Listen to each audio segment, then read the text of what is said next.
নমস্কার বন্ধুরা, আজ অনেক দিন বাদ একটা রেসিপি শেয়ার করতে চলেছি। এটি কিন্তু গরমে খুব সুস্বাদু। তো গরমে আমরা পান্তা ভাত খেয়ে থাকি।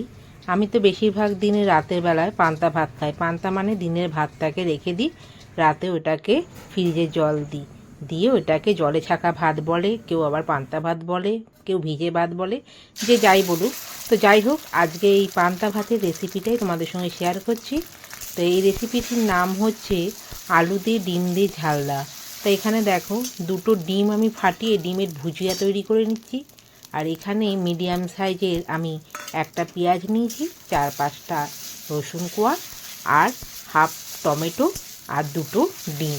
যে যটা ডিম দেবে, তো আমি দুটো ডিম দিয়েছি। দুটো ডিমের ভুজিয়াটা প্রথমে তৈরি করে নিতে হবে। তো দেখো, ভুজিয়াটা আমার হয়েই এসেছে, এবার নামিয়ে দেবো।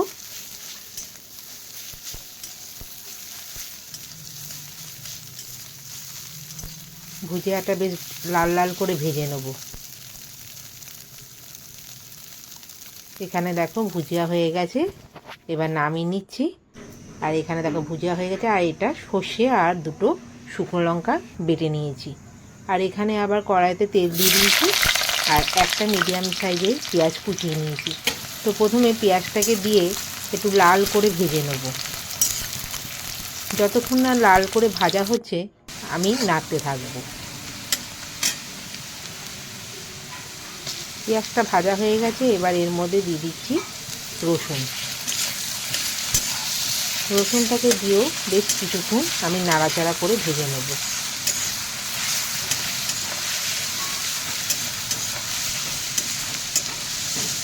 একটু যখন রসুনের রঙটা ধরবে, তখন আমি এর মধ্যে দিয়ে দেবো আলু।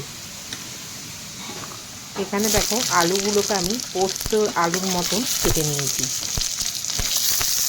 আলুগুলোকে দিয়ে বেশ কিছুক্ষণ নাড়াচাড়া করে বেশ লাল লাল করে ভেজে নেব।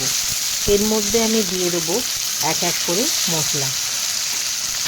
প্রথমে দিয়ে দিচ্ছি আমি হলুদের গুঁড়ো, সবটাই পরিমাণ মতো। এরপরে দিচ্ছি লবণ, এটাও পরিমাণ মতো, দিয়ে বেশ কিছুক্ষণ নাড়াচাড়া করে ভেজে নেব।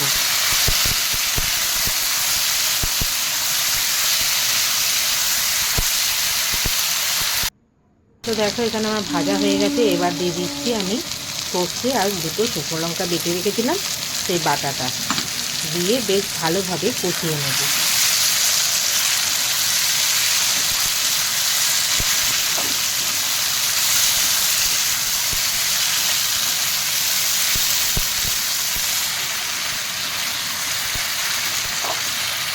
এটা কিন্তু খেতে কিন্তু দারুণ লাগে, ভিজে ভাতের সঙ্গে এটা সত্যিই খুব অসাধারণ খেতে।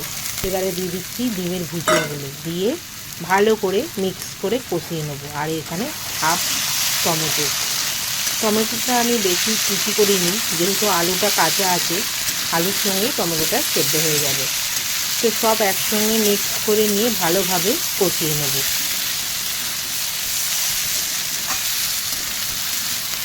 তোমরা একবার করে খাবে, দেখবে এটা কিন্তু খেতে কিন্তু দারুণ টেস্ট। আর দিয়ে দিচ্ছি আমি শেষে দিচ্ছি পরিমাণ মতো চিনি। যারা চিনি খাবেন না তারা চিনিটা দেবেন না। তো আমি একটু চিনি দিই, নুন মিষ্টি এটা ভালো মানে দিলে খেতে ভালো লাগে। তো এবার দিয়ে দিচ্ছি আমি পরিমাণ মতন জল দিয়ে আমি কিছুক্ষণ ঢাকা দিয়ে রাখবো, যতক্ষণ না আলুটা সেদ্ধ হচ্ছে।